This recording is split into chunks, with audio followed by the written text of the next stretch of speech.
प्रथम गणेश वंदना करूं, सरस्वती धरूं ध्यान। आइए कंठ विराजिए, करो शिव विवाह बखान।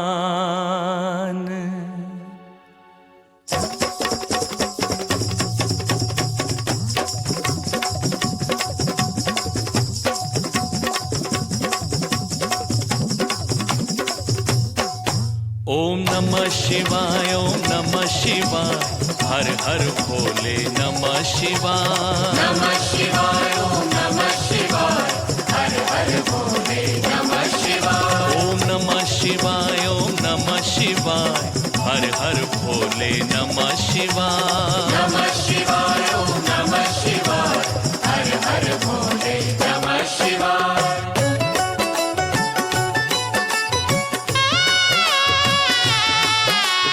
धरती अंबर दसों दिशाएं, शिव विवाह की कथा सुनाए। धरती अंबर दसों दिशाएं, शिव विवाह की कथा सुनाए। वन मधुबन ये वृक्ष लताएं, शिव विवाह की कथा सुनाए। ओम नमः शिवाय, ओम नमः शिवाय, हर हर भोले नमः शिवाय। नमः शिवाय, ओम नमः शिवाय, हर हर भोले नमः शिवाय। प्रिय भक्तों, यूं तो आपने अब तक न जाने कितने देवी देवताओं के शुभ विवाह की पावन कथाएं सुनी होंगी, लेकिन आज मैं आपको भगवान शिव के एक नहीं दो विवाहों की पावन कथा सुनाने जा रहा हूं। भगवान शिव, जिनके त्रिपुरारी, बाघंबरधारी, भोले भंडारी, सर्वेश्वर, भूतेश्वर और विश्वेश्वर जैसे न जाने कितने नाम और कितने रूप हैं। स्वयं से उत्पन्न स्वयंभू बाबा भोलेनाथ की विवाह की दो प्यारी और न्यारी कथाएं मन में भगवान शिव का ध्यान लगाकर बड़ी श्रद्धा और प्रेम से सुनिए।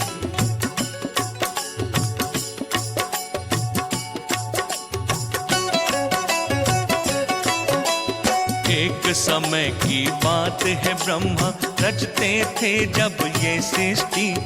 उनकी भौह से पैदा हुई तब संध्या नाम की एक युवती। तभी अचानक उनके सन्मुख सुंदर युवक एक प्रकट हुआ। झुककर उसने ब्रह्मा जी को श्रद्धा से प्रणाम किया। बोला सृष्टिकर्ता से मुझको मेरा काम बताए। ओम नमः शिवाय, ओम नमः शिवाय, हर हर भोले नमः शिवाय। नमः शिवाय, ओम नमः शिवाय, हर हर भोले नमः शिवाय। भक्तों, युगों पुरानी बात है, जब ब्रह्मदेव सृष्टि की रचना कर रहे थे, उसी समय अचानक उनकी भौं के बीच से संध्या नाम की एक सुंदर युवती उत्पन्न हुई, जिसे देखकर स्वयं ब्रह्मा जी भी चकित रह गए। इससे पहले कि वे कुछ संभलते, उसी समय एक रूपवान युवक वहां प्रकट हुआ।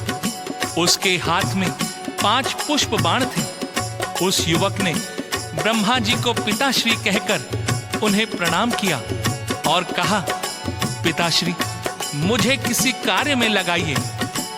तब ब्रह्मा जी ने अपने द्वारा उत्पन्न उस युवक को कामदेव नाम प्रदान करते हुए ये कार्य सौंपा कि तुम सृष्टि के प्राणियों में मद, प्रेम और काम की भावना जगाकर सबको अपने वश में रखोगे। ब्रह्मा के निकट ही बैठे ऋषियों ने भी उसे आशीर्वाद दिया और हाथ में लिए उसके 5 बाणों में दिव्य शक्ति भर दी। और भक्तों, तभी एक घटना घटित हो गई। कामदेव ने परीक्षण हेतु अपने उन 5 बाणों को उन ऋषियों पर ही चला दिया।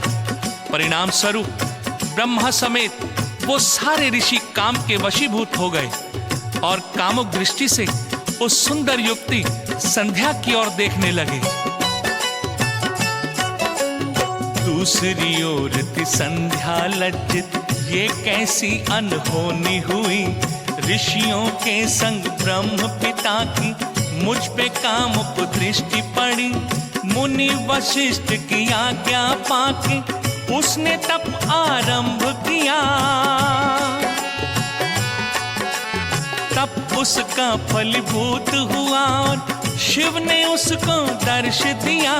संध्या बोली संग मेरे क्यों हुआ अनर्थ बताएं। ओम नमः शिवाय, ओम नमः शिवाय, हर हर भोले नमः शिवाय। नमः शिवाय, ओम नमः शिवाय, हर हर भोले नमः शिवाय। भक्तों, शिव से संध्या की ये पूछने पर भगवान शिव ने संध्या को बताया कि कामदेव ने अपने काम बाणों की परीक्षा लेने के विचार से अपने उन पुष्प बाणों का प्रयोग तुम्हारे पिता ब्रह्मा और अन्य ऋषियों पर किया है, जिसके परिणाम स्वरूप उन ऋषियों सहित स्वयं तुम्हारे पिता ब्रह्मा ने भी तुम्हें कामुक दृष्टि से देखा। परंतु तुम इसकी चिंता न करो, समय आने पर मैं स्वयं ब्रह्मा को उनके इस कुकृत्य का दंड दूंगा।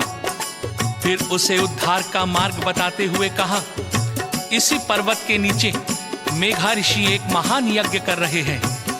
तुम वहां पहुंचकर अपने आप को यज्ञ अग्नि को समर्पित कर दो। ऐसा करने से तुम उनकी कन्या बनोगी। फिर जब तुम हिमालय पर कठोर तप करोगी तो त्रेता युग के प्रथम भाग में राजा दक्ष की कन्या होकर योग्य वर को प्राप्त करोगी। शिव जी के कहे अनुसार संध्या मेघा ऋषि के आश्रम में पहुंची और यज्ञ से निकलने वाली लपटों में कूद पड़ी। अग्नि ने उसे जलाकर सूर्य मंडल में प्रवेश करा दिया, जहां सूर्य ने उसे अपने रथ पर स्थान दिया, जिससे संध्या का ऊपरी भाग रात्रि बना और नीचे तथा बीच का भाग सुबह व शाम की लाली बना। फिर एक निश्चित समय पर मेघा ऋषि का यज्ञ पूर्ण हुआ।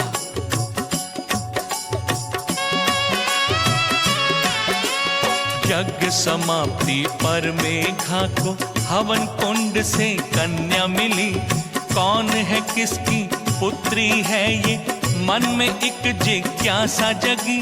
फिर शिव का प्रसाद समझ के अरुंधति था नाम रखा।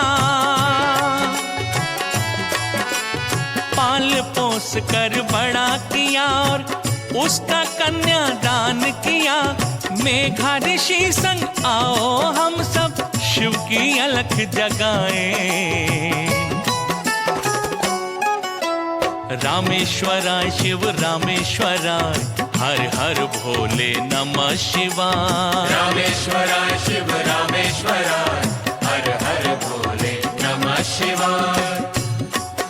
भक्तजनों, ब्रह्मा जी की भौं से जन्मी संध्या नाम की युवती के आरंभ ने तो सुखद अंत पा लिया, परंतु कामवश होकर ब्रह्मा जी ने अपनी ही इस पुत्री पर कामुक दृष्टि डालकर जो अपराध किया था उसे देवादिदेव महादेव भुला न सके। इसके लिए उन्होंने ब्रह्मा जी को कटु शब्द कहकर उन्हें इतना लज्जित और अपमानित किया कि ब्रह्मा जी उसका कोई उत्तर न दे पाए।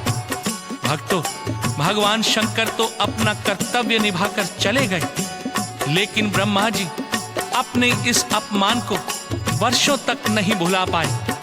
प्रभु आशुतोष से इस बात का प्रतिशोध लेने की भावना का विष उनकी श्वासों में घुलता रहा और उन्होंने निर्णय लिया कि जब तक शिव जी को इस काम के वश करवा करके उनसे कोई स्त्री ग्रहण नहीं करवा लूंगा, तब तक मैं शांति से नहीं बैठूंगा। तब अपने इस निर्णय को अंतिम रूप देने के लिए ब्रह्मा जी कामदेव से मिले। कामदेव तुम पुत्र हो मेरे, अपने पिता की आज्ञा सुनो। काम मुक्त है शिव का तन मन, उनमें काम का जाल बुनो, साथ रति को लेकर जाओ, प्रेम की ऐसी क्रीड़ा करो। उनके हर एक क्रियाकलाप में ऐसा तुम उन्माद भरो, ब्रह्मचर्य को तज के वो भी काम के मद खो जाए।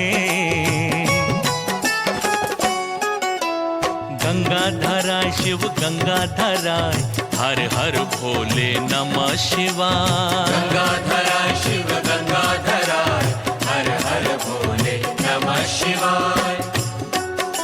तो भक्तों, ब्रह्मा जी की आज्ञा पाकर रति को साथ लेकर कामदेव ने अपनी विचित्र लीलाओं द्वारा शिव जी को मोहित करने का बहुत प्रयास किया, परंतु सफल न हो सका।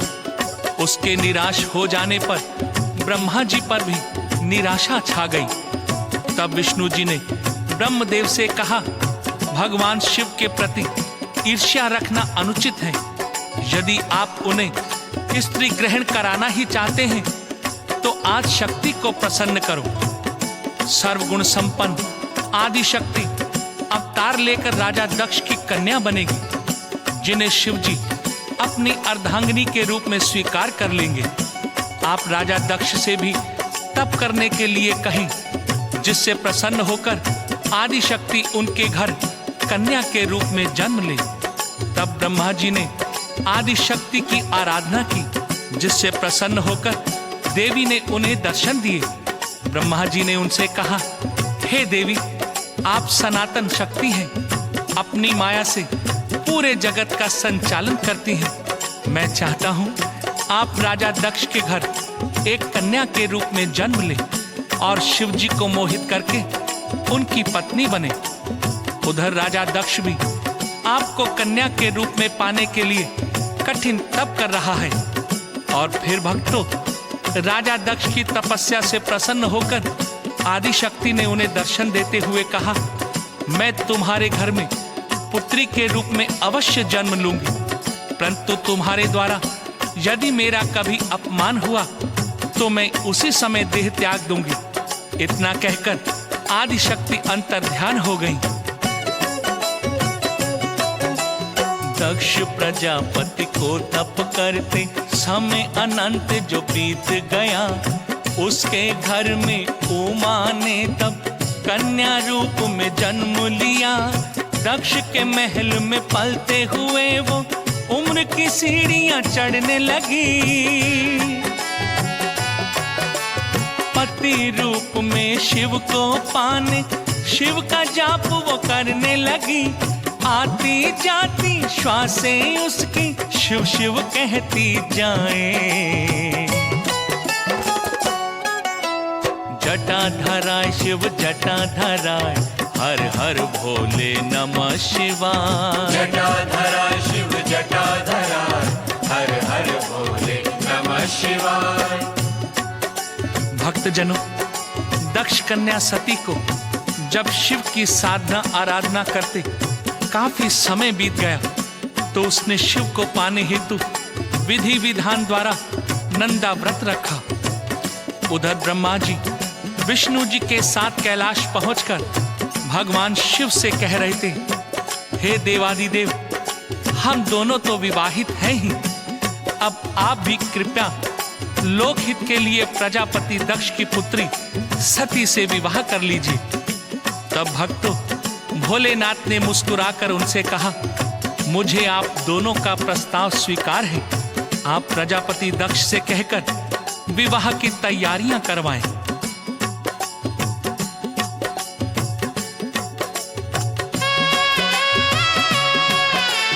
शिव आज्ञा से ब्रह्मा विष्णु दक्ष के महलों में आए। शुभ संदेश सुना जो शिव का, दक्ष प्रजापति हर्षाए। दूल्हे बनकर भोले शंकर नंदी बैल सवार हुए। धूत अवधूत है बने बराती, भूत पिशाच भी साथ चले। उर्वा ने छेड़ी शहनाई, मेघ भी ढोल बजाए। सोमेश्वराय शिव सोमेश्वराय, हर हर भोले नमः शिवाय। सोमेश्वराय शिव सोमेश्वराय, हर हर भोले नमः शिवाय। तो भक्तों, इस तरह एक शुभ दिन, शुभ मुहूर्त में दक्ष प्रजापति ने अपनी पत्नी वीरनी के साथ मिलकर कन्यादान किया। सती और शिव का शुभ विवाह संपन्न हो गया। तीनों लोक में खुशियां व्याप्त हो गईं। कण कण जैसे मंगल गान गाने लगा था। पूरा वातावरण शिवमय होकर आनंदित हो उठा था। उसके उपरांत सती के साथ शिव कैलाश पर्वत पर आ गए।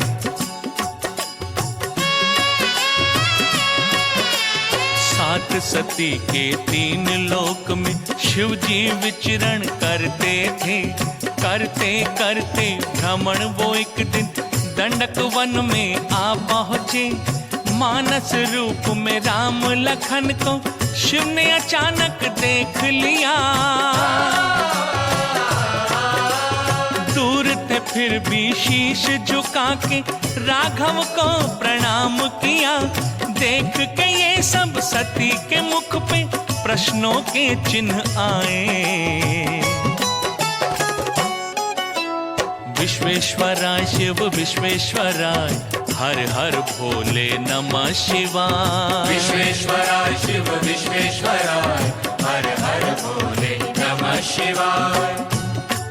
भक्तजनों, सती ने जब महादेव को एक साधारण से मनुष्य को श्रद्धा से प्रणाम करते देखा तो उनके आश्चर्य की सीमा न रही। उनके मुख पर कई प्रकार के प्रश्नों के चिन्ह आने जाने लगे।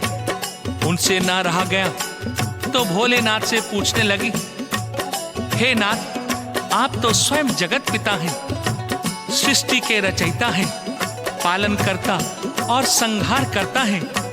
फिर आपने इस श्याम वर्ण वाले साधारण से मनुष्य को प्रणाम क्यों किया? सती के इस प्रश्न पर भगवान शिव बोले, उमा, तुम जिन्हें साधारण पुरुष समझ रही हो वो वास्तव में विष्णु अवतार मेरे आराध्य देव श्री राम हैं, जो अपनी पत्नी सीता की खोज में वन वन भटक रहे हैं। उनके साथ उनके अनुज लखन जो शेषनाग के अवतार हैं। अपने आराध्य श्री राम को प्रणाम करके मैंने कोई अनुचित कार्य नहीं किया। परंतु भक्तों, सती को भगवान शिव की इन बातों पर विश्वास नहीं आया। उन्होंने भगवान श्री राम की परीक्षा लेने के लिए अपना रूप सीता जैसा बनाया और राम के आसपास विचरण करने लगी। उन्हें देखकर श्री राम ने उन्हें प्रणाम किया और पूछा, हे महेश्वरी, आप इस निर्जन वन में किस प्रयोजन से विचरण कर रही हैं? भगवान शिव कहाँ हैं? और आपने सीता का रूप क्यों धारण किया है? भक्तों, भगवान श्री राम के मुख से ये वचन सुनकर सती बड़ी लज्जित हुई। वो समझ गई श्री राम सचमुच विष्णु के अवतार हैं। फिर वो बोली, मैं आपकी परीक्षा लेना चाहती थी, परंतु ये तो बताइए, शिव तो स्वयं परमेश्वर हैं, उन्होंने आपको प्रणाम क्यों किया? तो रामचंद्र जी बोले, हे देवी महेश्वरी, भगवान सदाशिव अपने वचनों से बंधे हुए हैं। जब उन्होंने मुझ विष्णु को वैकुंठ धाम सौंपा तो मेरा राज्याभिषेक स्वयं करते हुए उन्होंने मुझसे कहा था, आज से सभी देवता तुम्हें प्रणाम करेंगे। इसलिए उन्होंने स्वयं भी मुझे प्रणाम किया। फिर प्रयाग में होके एकत्रित मुनियों ने एक यज्ञ रचा। ब्रह्मा विष्णु शिव संग उसमें दक्ष ने भी था भाग लिया।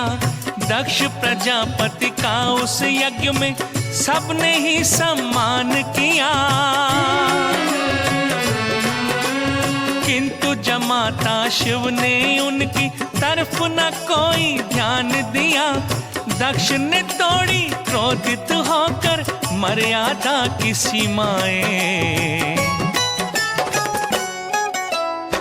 कोटेश्वराय शिव कोटेश्वराय, हर हर भोले नमः शिवाय। कोटेश्वराय शिव कोटेश्वराय, हर हर भोले नमः शिवाय।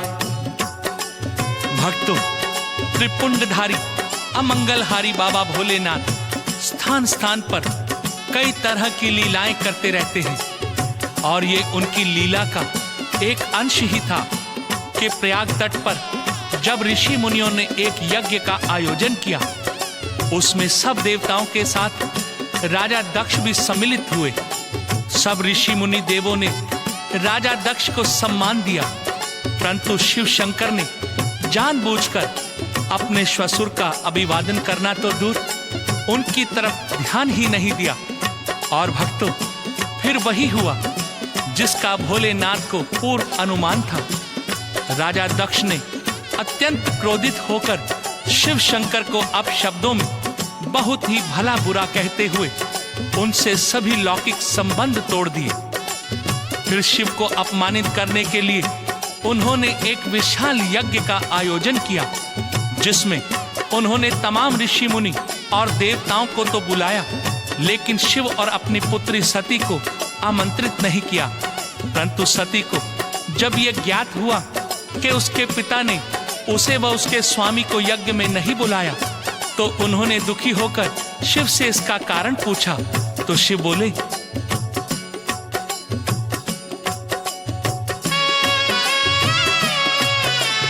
देवी तुम्हारे पिता के मन में मेरे लिए है द्वेष जगे, इसीलिए तो महायज्ञ में हमें बुलाया नहीं प्रिय। सती ये बोली मैं जाऊंगी, आज्ञा दे मुझे जाने की।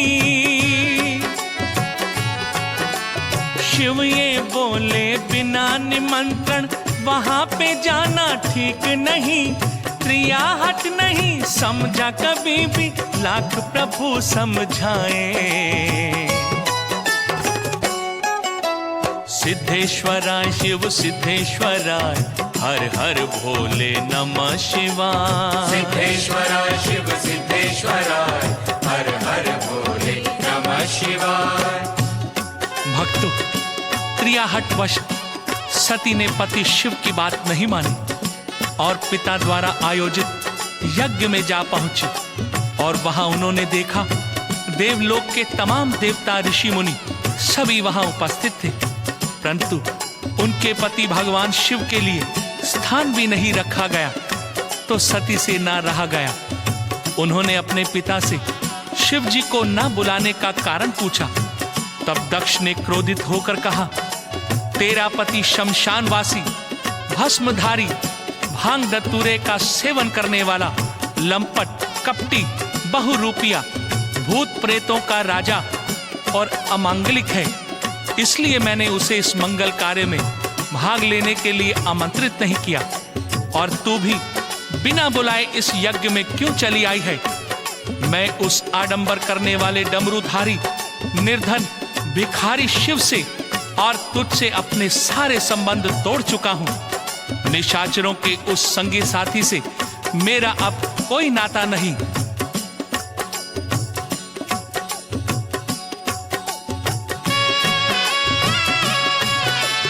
पति निंदा से सती के मन में क्रोध की ज्वाला भड़क उठी।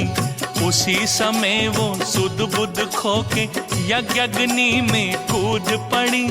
यज्ञशाला में घटी ये घटना गणों से जब शिव जान गए।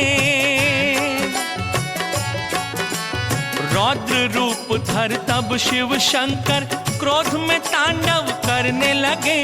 नभ जल थल में हुआ था कंपन, ठहर गई थी हवाएं। ओम नमः शिवाय, ओम नमः शिवाय, हर हर भोले नमः शिवाय। नमः शिवाय, ओम नमः शिवाय, हर हर भोले नमः शिवाय। भक्तों, भगवान शिव ने क्रोध में आकर सती की मृत देह को अपने कंधे पर उठाकर तांडव नृत्य करना प्रारंभ किया, जिससे आकाश पाताल व मृत्युलोक में हाहाकार मच गया। ये देखकर सभी देवता घबरा गए। भगवान विष्णु ने मन में सोचा, यदि शिव शांत नहीं हुए तो सृष्टि का सर्वनाश अवश्य है, और जब तक मृत सती की देह शंकर जी के साथ है तब तक इनका क्रोध शांत होना संभव नहीं। इसी कारण भगवान विष्णु ने अपना चक्र चलाया और सती की देह के टुकड़े कर दिए, जो 51 भिन्न भिन्न स्थानों पर गिरे। भक्तों, जो जहां जहां गिरा हम उन स्थानों को शक्तिपीठ के नाम से जानते हैं। फिर भगवान शिव ने अपनी जटाओं से एक बाल उखाड़कर पर्वत पर जोर से दे मारा। बाल के टकराते ही उस पर्वत के 2 खंड हो गए। एक खंड में से महाबली वीरभद्र की उत्पत्ति हुई और दूसरे खंड से करोड़ों भूतों से घिरी महाकाली की उत्पत्ति हुई। तब क्रोध में आकर शिव जी ने उनसे कहा, हे महाकाली और वीरभद्र, तुम शीघ्र ही दक्ष के यज्ञ में जाओ और उसे विध्वंस कर दो, क्योंकि दक्ष ने अक्षम्य अपराध किया है और वहां उपस्थित जिस मुनि देवता ने शिव निंदा सुनी है उसे भी जलाकर भस्म कर दो। भगवान शिव के वचन सुनकर भक्तों, महाकाली और वीरभद्र ने शिव को तब प्रणाम किया। यज्ञशाला को जाति दिशा में दोनों ने प्रस्थान किया। वीरभद्र ने दक्ष गणों से बड़ा भयंकर युद्ध किया। यज्ञ को भंग किया, फिर उसने दक्ष के शीश को काट दिया। दक्ष के राज्य में फिर तो जैसे टूट पड़ी विपदाएं। रामेश्वराय शिव रामेश्वराय, हर हर भोले नमः शिवाय। रामेश्वराय शिव रामेश्वराय, हर हर भोले नमः शिवाय। भक्तों, इस तरह नीलकंठ प्रभु शिव ने अपनी लीला द्वारा दक्ष के मिथ्या गर्व, झूठे अहम एवं क्रोध प्रतिशोध की भावना को उसके शरीर के साथ ही समाप्त कर दिया। जिस महायज्ञ को रचकर उसने शिव का अपमान किया था, उस यज्ञ को वीरभद्र व देवी महाकाली द्वारा भंग कर दिया। भक्तों, इस सारी घटना के पीछे शिव की लीला ही कार्य कर रही थी। इस सत्य को सारे देवतागण जानते थे।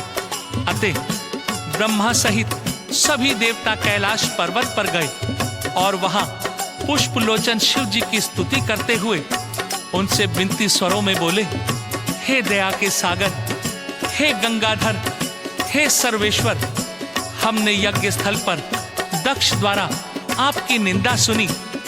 परिणाम स्वरूप दक्ष का तो विध्वंस हो गया, पर हम सब भी नष्ट भ्रष्ट से हो गए हैं। अतः विधना के विधान, हे दया निधान, हम पर दया कीजिए, हमारी रक्षा कीजिए। दक्ष को भी अपने अपराध का दंड मिल चुका है, उसे भी क्षमा करते हुए उसे पुनर्जीवित कर दीजिए। भक्तों, ऐसी प्रार्थना सब देवताओं ने जब शिव के समक्ष बार बार की तो भोलेनाथ ने सब देवों की विनती का सम्मान किया। भूल क्षमा कर चंद्रमौली ने दक्ष को जीवन दान दिया। दक्ष ने तब शिव चरण में आके कोटि कोटि प्रणाम किया। शिव कृपा से ही फिर भक्तों यज्ञ दक्ष का सफल हुआ। उनके मनोरथ होते पूरे जो शिव ध्यान लगाए। ओम नमः शिवाय, ओम नमः शिवाय, हर हर भोले नमः शिवाय। नमः शिवाय, ओम नमः शिवाय, हर हर भोले नमः शिवाय। ओम नमः शिवाय, ओम नमः शिवाय, हर हर भोले नमः शिवाय। नमः शिवाय, ओम नमः शिवाय, हर हर भोले नमः शिवाय।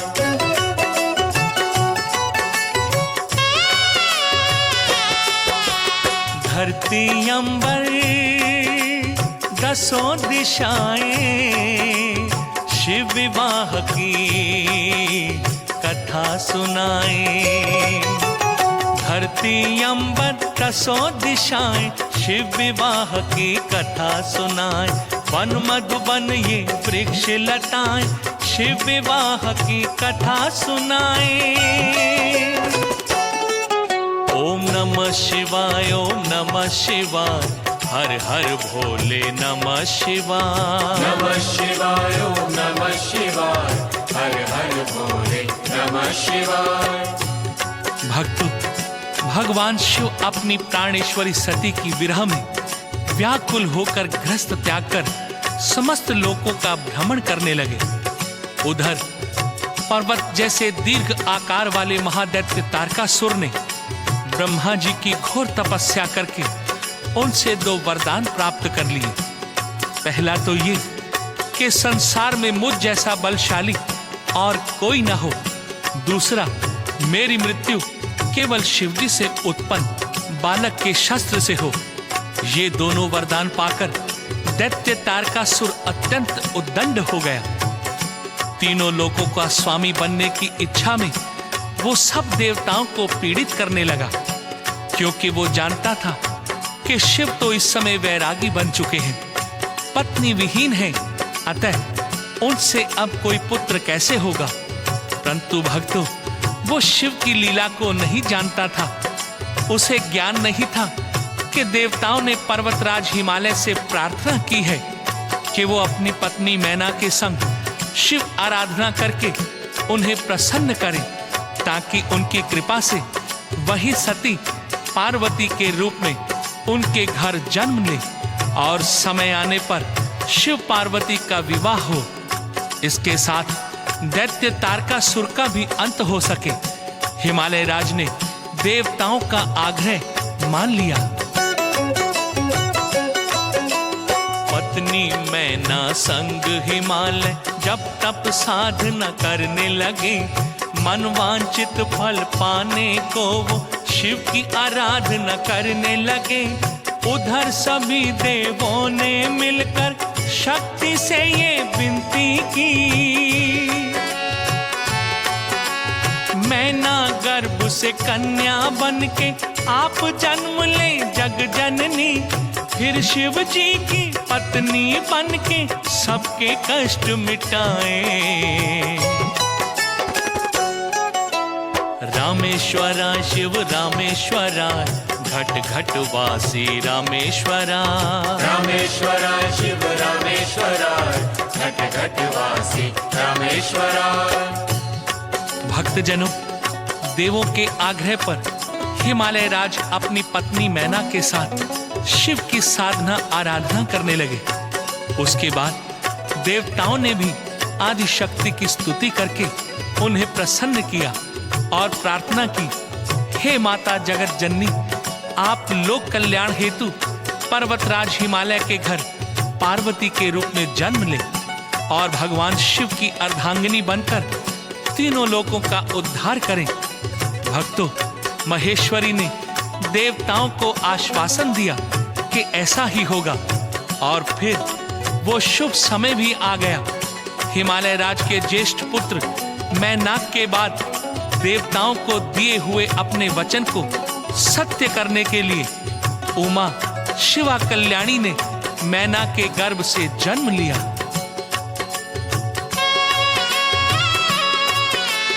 फिर एक शुभ दिन सब देवों पे शक्ति ने उपकार किया। मैना और गिरिराज के घर में गिरिजा ने अवतार लिया। सृष्टि के होठों पे आया खुशी की लय में मंगल गान। दैत्यों के आतंक से मेरा हो जाएगा अब कल्याण, हो जाएगी अब तो सुरक्षित जब तप की विद्याएं। गंगाधराय शिव गंगाधराय, हे अविनाशी गंगाधराय। गंगाधराय शिव गंगाधराय, हे अविनाशी गंगाधराय। भक्तजनों, शिवा के अवतार लेने पर पूरी सृष्टि मंगल गान करने लगी। उसे विश्वास हो गया कि महादैत्य तारकासुर और उसके साथियों के आतंक से उसे छुटकारा मिल जाएगा। एक दिन देव ऋषि नारद ने आकर गिरिराज से कहा, हे गिरिराज, आपकी कन्या की भाग्य रेखाएं अति उत्तम है। उसे तप द्वारा शिव जी की प्राप्ति होगी। बचपन से ही गिरिजा देवी शिव के ध्यान में रहती थी। शिव स्वरूप के लेके खिलौने हर पल खेला करती थी। शिव शिव कहती आठों पहर वो शिव का पूजन करती थी। होके शिव में हर एक कण में शिव के दर्शन करती थी। युवा हुई तो लगा उसे यूं शिव उसे पास बुलाए। जटाधरा शिव जटाधरा, हे त्रिपुरारी जटाधरा। जटाधरा शिव जटाधरा, हे त्रिपुरारी जटाधरा। भक्तों, ठीक उसी समय त्रिपुरारी भोलेनाथ तप करने की इच्छा से हिमालय प्रदेश पधारे, जहां पतित पावनी गंगा ब्रह्मलोक से गिरकर आगे बढ़ रही थी। उस स्थान को तप के योग्य समझकर वहीं पर डेरा डाल दिया। ये शुभ समाचार जब हिमालय राज को मिला तो वो अपनी पुत्री पार्वती के साथ शिव शंकर के दर्शन हेतु वहां आए। उन्हें प्रणाम करके बड़े विनम्र स्वर में बोले, हे प्रभु, आप मेरे इस राज्य, इस हिमालय की धरा पर स्वतंत्र होकर तपस्या करें। साथ ही मेरा ये अनुरोध भी स्वीकार करें कि मेरी इस पुत्री पार्वती को अपनी सेवा में रख लें। ये आपकी सेवा के साथ साथ आपका भजन पूजन भी करेगी। हिमालय राज की बातें सुनकर भोलेनाथ ने पार्वती की ओर देखकर मंद मंद मुस्कुराते हुए गिरिराज से कहा, हे हिमालय राज, तुम्हारी पुत्री अति सुंदर है और सुंदर स्त्रियां तपस्वियों की तपस्या में विघ्न का कारण बनती है। इसलिए मैं इसे अपनी सेवा में नहीं रख सकता। भक्तों, भगवान शिव के इतना कहने पर पार्वती विनम्रता से बोली, हे सदाशिव, मैं प्रकृति हूं और प्रकृति के बिना इस संसार में कुछ भी संभव नहीं। यहाँ तक कि उसके बिना आप भी चेष्टावान नहीं रह सकते और किसी भी कार्य को करने में समर्थ नहीं हो सकते। इसलिए आपसे मेरी प्रार्थना है कि आप मुझे सेवा का अवसर दें। पार्वती के ऐसे वचन सुनकर भगवान शिव ने प्रसन्नता पूर्वक उन्हें अपनी सेवा में रख लिया। इस तरह पार्वती शिव के निकट रहने लगी। भक्तों, यही अवसर था जब ब्रह्मदेव ने कामदेव को बुलवा करिए आज्ञा दी। काम वासना मन में जगा के करो तपस्या भंग शिव की। कामदेव तब संग रति के प्रेम की क्रीड़ा करने लगा। क्रोध में शिव ने नेत्र तीसरा खोल के काम को भस्म किया। खो के पति को रति की आंखों में अश्रु भर आए। सोमेश्वरा शिव सोमेश्वरा है अंतर्यामी सोमेश्वरा।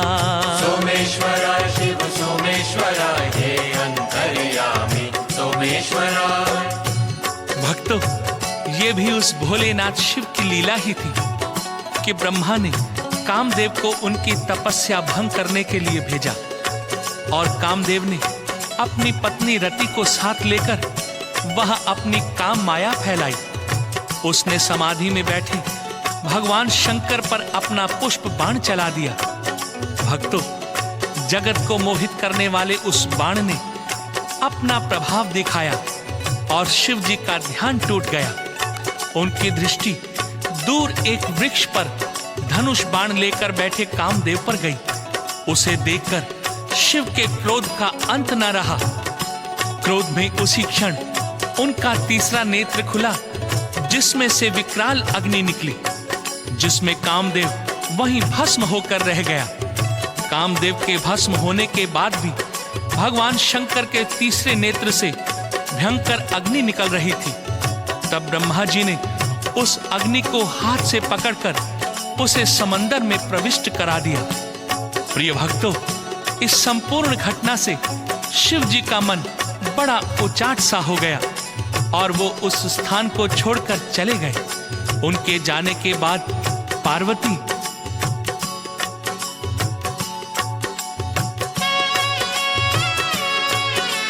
शिव जो गए तो शिवा का मन बिरहा अग्नि में जलने लगा। हुए उपस्थित वहां पे नारद, संयत शब्दों में ये कहा, देवियों आंसू न बहाओ, मन में थोड़ा धीर धरो। शिव की ये इच्छा है कि तुम फिर से शिव की तपस्या करो। शिव तो तुम्हारे होके रहेंगे, विधना लेख बताए। विश्वेश्वराय शिव विश्वेश्वराय, त्रिशूलधारी विश्वेश्वराय। विश्वेश्वराय शिव विश्वेश्वराय, त्रिशूलधारी विश्वेश्वराय। भक्तजनों, देव ऋषि नारद के कहने पर पार्वती ने शिव को पाने के लिए इतनी कठिन तपस्या की कि समस्त देवी देवता त्राही त्राही कर उठे। और जब उनसे ना रहा गया तो वो सब भगवान शिव के पास पहुंचे और प्रार्थना करते हुए बोले, हे नटराजन, हे दुख भंजन भोलेनाथ, पार्वती के तप से तीनों लोग तप रहे हैं, सब जीव दुखी हैं। कृपया आप उन्हें दर्शन देकर उनसे विवाह करके हमारे कष्टों का निवारण करें। प्रभु, दैत्य तारकासुर ने हम सभी देवताओं को स्वर्ग से निकालकर इंद्र के सिंहासन पर अधिकार कर लिया है और उस तारकासुर की मृत्यु आपके द्वारा उत्पन्न किसी बालक से ही संभव है।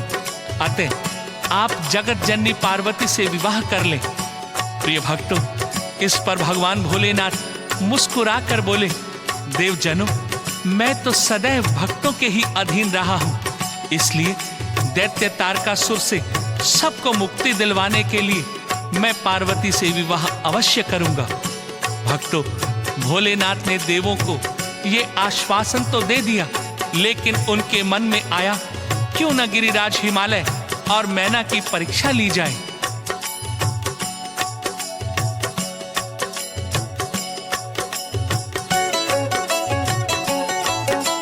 शिव ने नट का रूप धरा, गिरिराज के सन्मुख प्रकट हुए।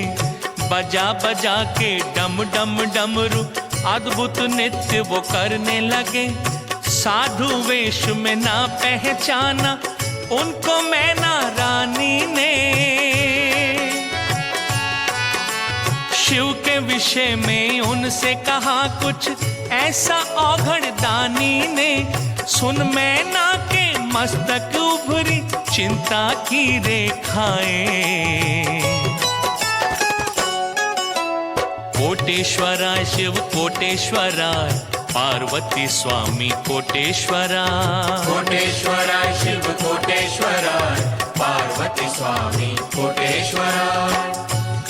भोलेनाथ नट का रूप धारण करके गिरिराज के सामने प्रकट होकर मोहक मुद्राओं में नृत्य करने लगे, लेकिन हिमालय ने शिव को नहीं पहचाना।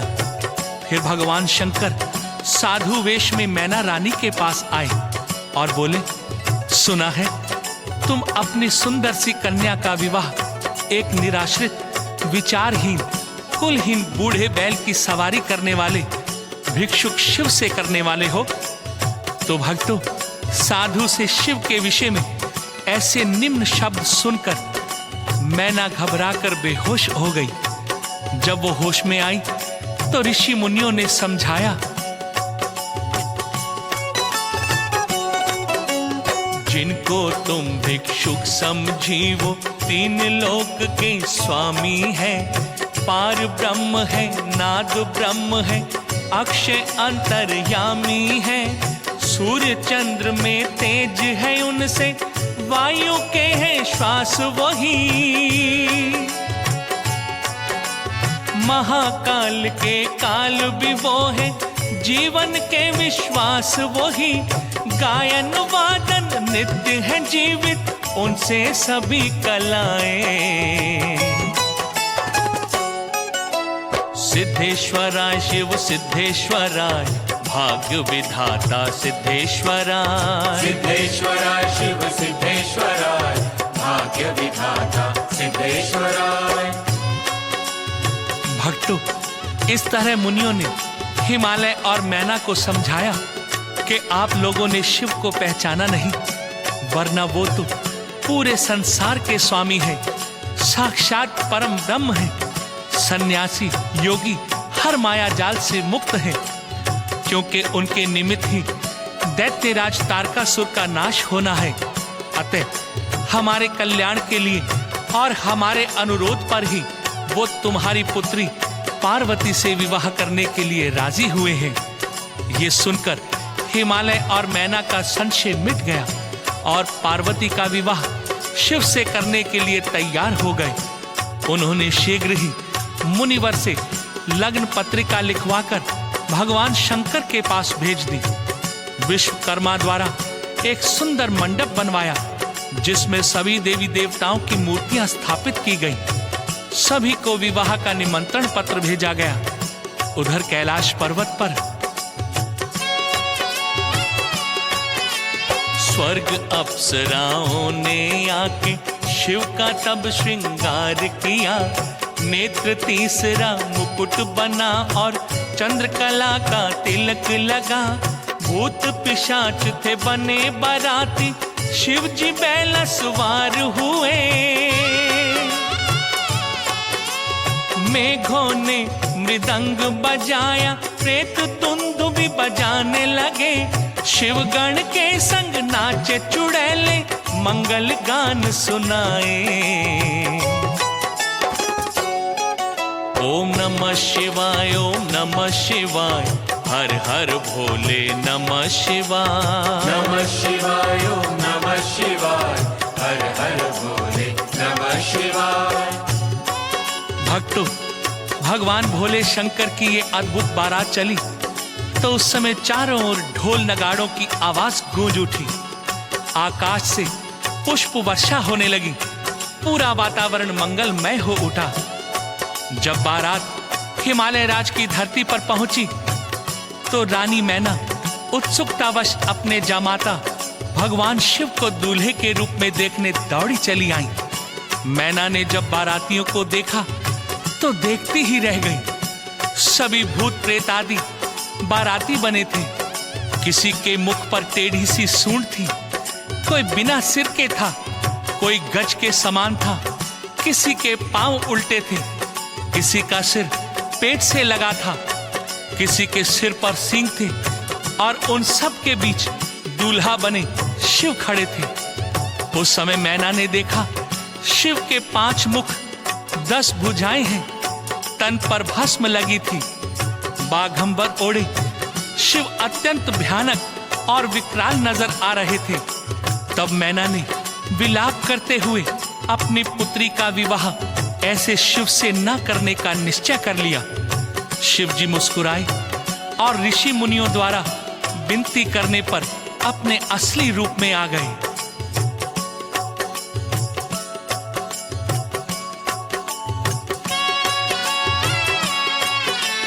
शिव का सुंदर रूप जो देखा होके चकित रह गई मैना। हो गई हर्षित पलक झपकना, भूल गए उसके नैना। वृषभ सवार थे भोले शंकर, तन पे आभूषण सुंदर। शिव चरणों में 8 सिद्धियां होती थी दृष्टि गोचर। माया ठगनी नतमस्तक थी शिव के दाएं बाएं।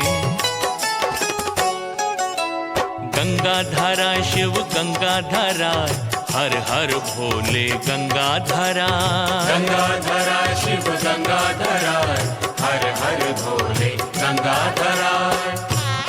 भक्तों, भगवान शंकर के इस मोहक रूप को देखकर मैना देवी अत्यंत प्रसन्न हुई। विभिन्न प्रकार के आभूषण पहनकर जब पार्वती विवाह मंडप की ओर बढ़ी तो शिव ने उनकी ओर देखा। उन्हें प्रजापति दक्ष की कन्या सती की याद आ गई। शिव और पार्वती विवाह मंडप में बैठे तो उसी समय हिमालय राज ने सदाशिव से कहा, हे प्रभु, आप अपने कुल का नाम और गोत्र बताएं ताकि ब्राह्मण जन संकल्प पढ़ सकें। इतने में देव ऋषि नारद बोल उठे, हे राजन, इनके कुल और गोत्र के विषय में तो ब्रह्मा और विष्णु भी नहीं जानते। ये अजन्मे, अजर, अमर, अनादि और अनंत हैं। हे हिमालय राज, शिव सत्य, नित्य और नादमय हैं। इनका कोई रूप स्वरूप, कुल गोत्र नहीं है। ये स्वयं भू है। ये सुनकर हिमालय राज की शंका का निवारण हुआ और शिव पार्वती के शुभ विवाह का मंगल कार्य आरंभ हुआ।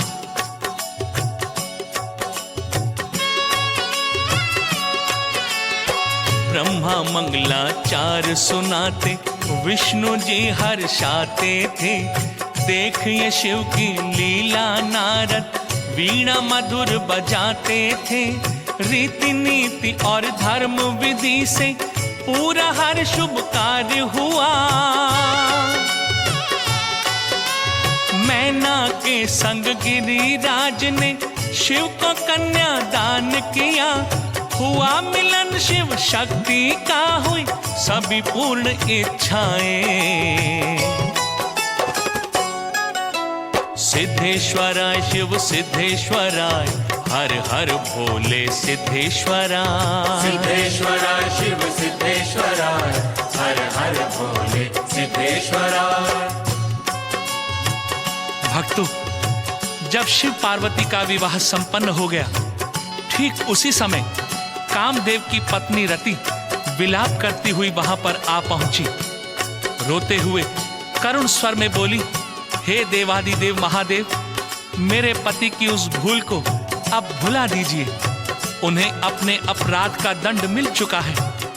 बिना पति के मैं अधूरी हूं। अगर उन्हें आपने जीवित न किया तो मैं भी यही रो रो कर अपने प्राण त्याग दूंगी। भक्तों, रति की ये करुण पुकार सुनकर भगवान शंकर ने सोचा कि कामदेव को उसके अपराध का दंड मिल चुका है, उसे जीवन दान देना ही होगा।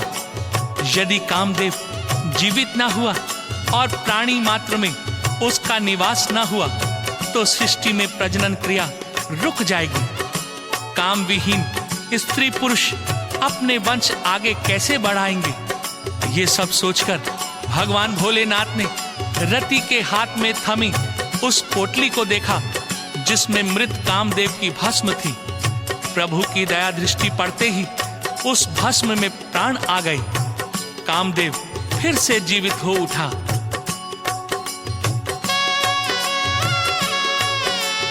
विदा की पावन बेला आई, विचलित हो गई मां मैना। पुत्र वियोग से गिरिराज संग उसके भर आए नैना। पुत्री पराया धन होती है, मुनियों ने उसे समझाया। बड़भागी है गिरजा जिसने शंकर जैसा वर पाया। दो आशीष इन्हें तुम अपना, सृष्टि को आगे बढ़ाए। सोमेश्वराय शिव सोमेश्वराय, हर हर भोले सोमेश्वरा। सोमेश्वराय शिव सोमेश्वराय, हर हर भोले सोमेश्वरा। भक्तों, हिमालय राज ने एक सजी हुई पालकी में पुत्री गिरिजा को शिव शंकर के साथ आदर व स्नेह पूर्वक विदा किया। पार्वती सहित शिव कैलाश पर्वत पर आ गए। भक्तों, भगवान शिव द्वारा एक बालक उत्पन्न हुआ जिसका पालन कृतिकाओं ने किया और विश्वामित्र ने उसका जात संस्कार किया। सदाशिव भगवान भोलेनाथ ने उसे रत्न जड़ित सिंहासन पर बिठाकर उसे कार्तिकेय नाम प्रदान करते हुए उसका अभिषेक किया। भगवान शिव द्वारा उत्पन्न इसी महाबली महावीर कार्तिकेय ने पिता का आशीर्वाद व समस्त देवों से शस्त्र ग्रहण करके समय आने पर दैत्य सम्राट तारकासुर का वध किया। समस्त देवी देवता असुरों के भय बंधन से मुक्त हो गए। जिस उद्देश्य से भगवान शिव और पार्वती का विवाह हुआ था, शिव शक्ति का मिलन हुआ था, वो उद्देश्य भी संपूर्ण हुआ।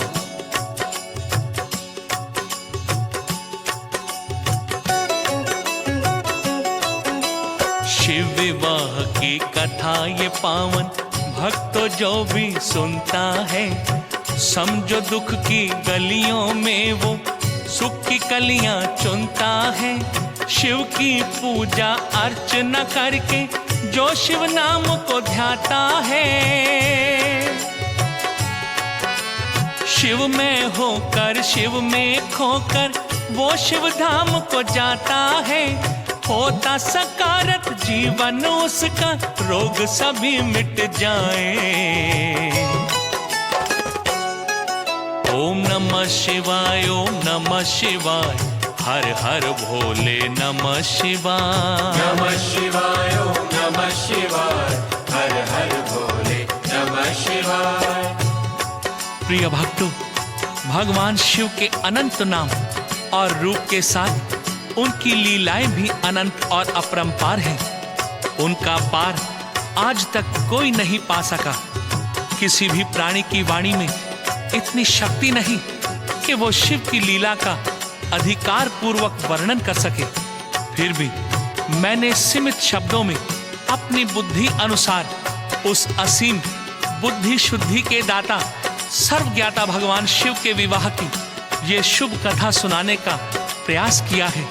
अगर मुझसे भूले से भी कोई भूल हो गई हो या कोई त्रुटि रह गई हो तो अज्ञानी, अबोध व भगवान शिव का एक तुच्छ भक्त जानकर क्षमा करें।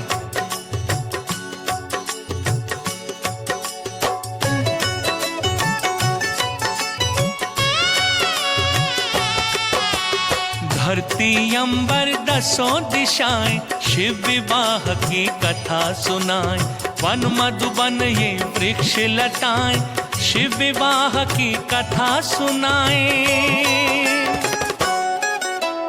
नमः शिवाय, ओम नमः शिवाय, हर हर भोले नमः शिवाय। नमः शिवाय, ओम नमः शिवाय, हर हर भोले नमः शिवाय। नमः शिवाय, ओम नमः शिवाय, हर हर भोले नमः शिवाय। नमः शिवाय, ओम नमः शिवाय, हर हर भोले नमः शिवाय। नमः शिवाय, ओम नमः शिवाय, हर हर भोले नमः शिवाय। नमः शिवाय, ओम नमः शिवाय, हर हर भोले नमः शिवाय। नमः शिवाय, ओम नमः शिवाय, हर हर भोले नमः शिवाय। नमः शिवाय, ओम नमः शिवाय, हर हर भोले नमः शिवाय।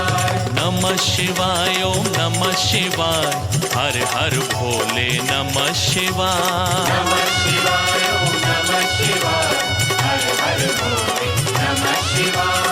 नमः शिवाय, ओम नमः शिवाय, हर हर भोले नमः शिवाय। नमः शिवाय, ओम नमः शिवाय, हर हर भोले नमः शिवाय। नमः शिवाय, ओम नमः शिवाय, हर हर भोले नमः शिवाय। नमः शिवाय, ओम नमः शिवाय, हर हर भोले नमः शिवाय। नमः शिवाय, ओम नमः शिवाय, हर हर भोले नमः शिवाय। नमः शिवाय, ओम नमः शिवाय, हर हर भोले नमः शिवाय। नमः शिवाय, ओम नमः शिवाय, हर हर भोले नमः शिवाय। नमः शिवाय,